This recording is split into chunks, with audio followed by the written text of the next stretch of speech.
sacrifice. There's no other way to describe it. Complete sacrifice. Joseph left his manufacturing job outside of Bombay and set out with practically nothing. A bedroll, 2 shirts, a small amount of money. His goal? An area of Maharashtra so unreached that he would go door to door every day for 2 years and never meet another Christian. That God had called him there didn't mean it would be easy. The ground was hard and dry, and for years the seeds he sowed seemed to simply blow in the wind and take no root.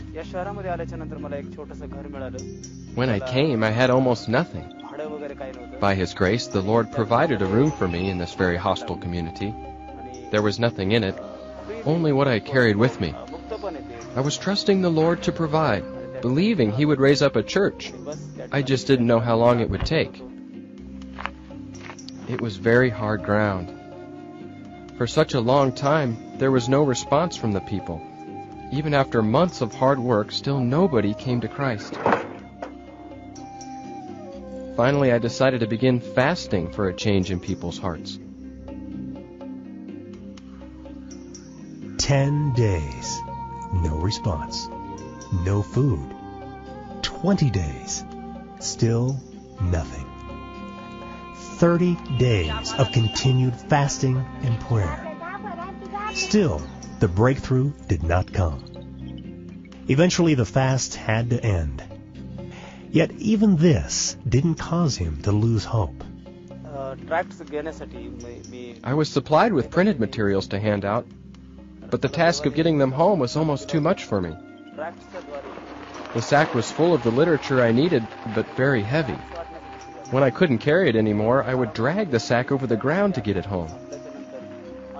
It was grueling in my weak condition.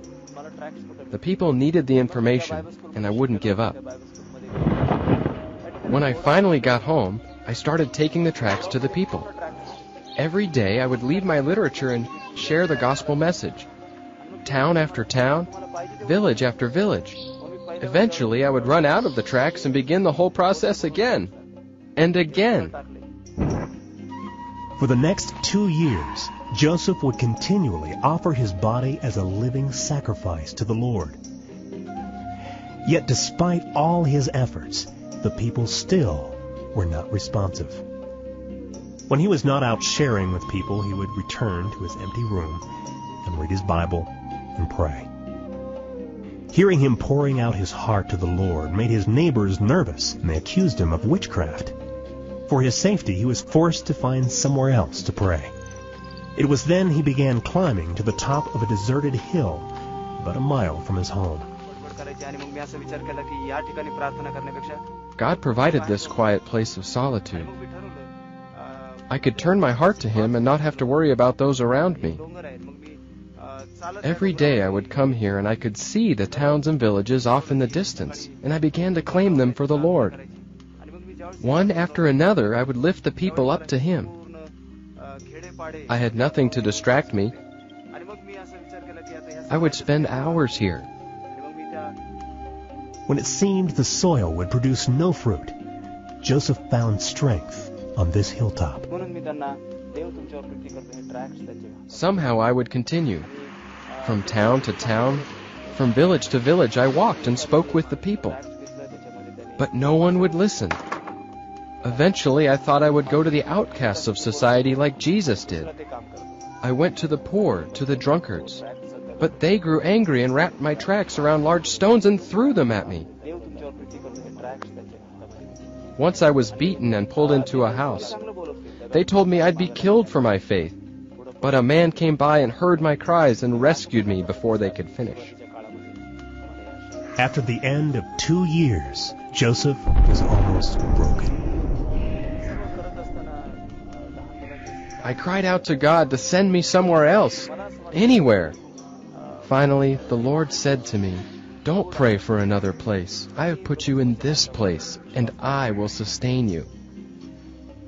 It was then I was led to speak to the only people in this land who would listen to me.